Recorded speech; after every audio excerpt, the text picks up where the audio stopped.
Next, your technique.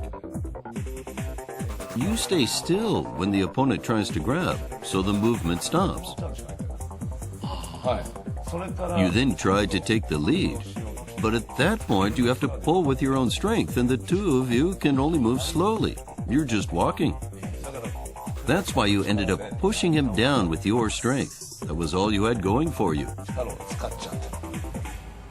Of course. It was my first time to try, but wow, when you see it like that, you really see the difference.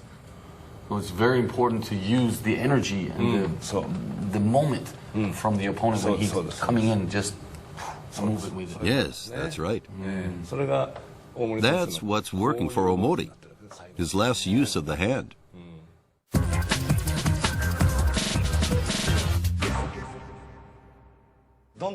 Push me down and see what it's like. Both hands. We have very different levels of strength. I can't lift. We're just competing with power. But You know, I got pushed back now.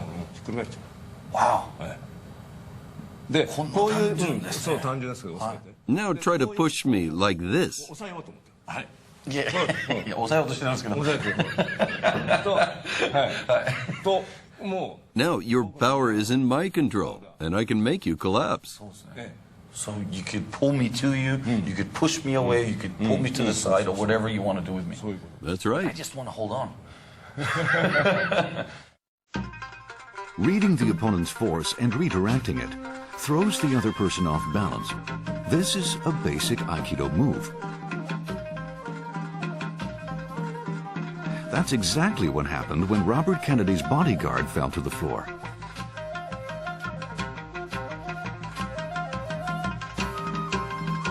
The bodyguard tried to push down from above. Force from below can never beat force from above. But by redirecting the force from above as soon as it's felt, the person below can turn the tables on the opponent. Once the energy gets stuck, the guy on top is likely to come tumbling down.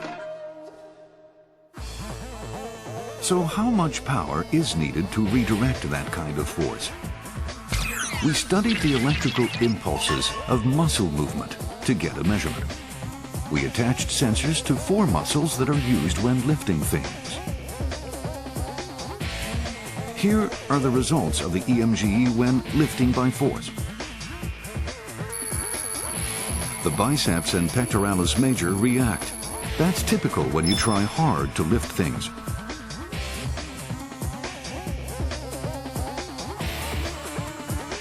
Now let's repeat the experiment, this time with the Aikido expert redirecting the force.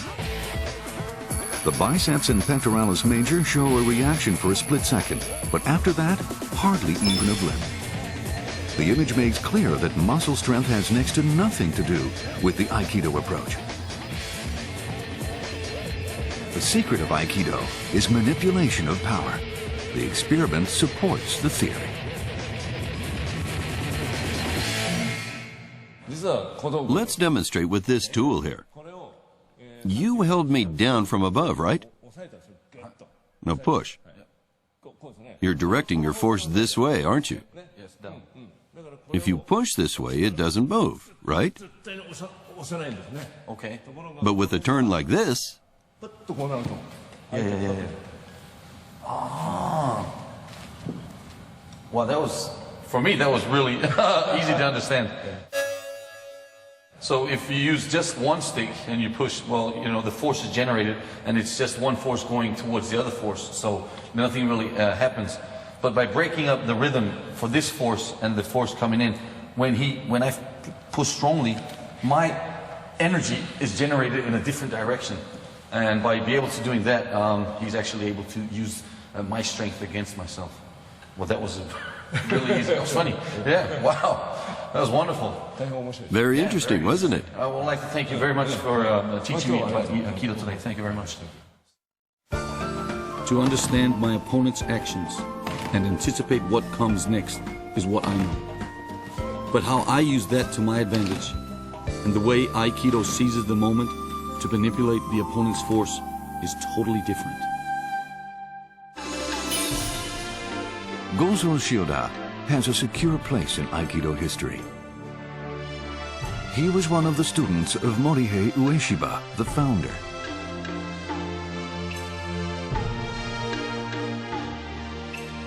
This is video of Shioda when he was 47. He was called godlike, but that's not the only reason he's remembered.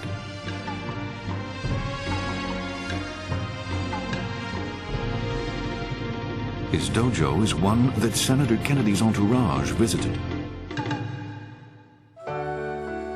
Shioda established Aikido Yoshinkan. It now has about 120,000 members worldwide. Many practitioners come to Japan from overseas to learn the Yoshinkan approach to Aikido. Two such people are living in the headquarters now. Malik Tahid from England and Graham Stewart from Canada. Their commitment to the practice led to the decision to reside in the facility. In that way, even when they're not training, they're absorbing the spirit of Aikido.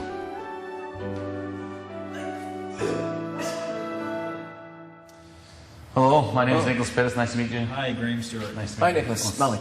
All right. What is, in very simple terms, what is Aikido for you?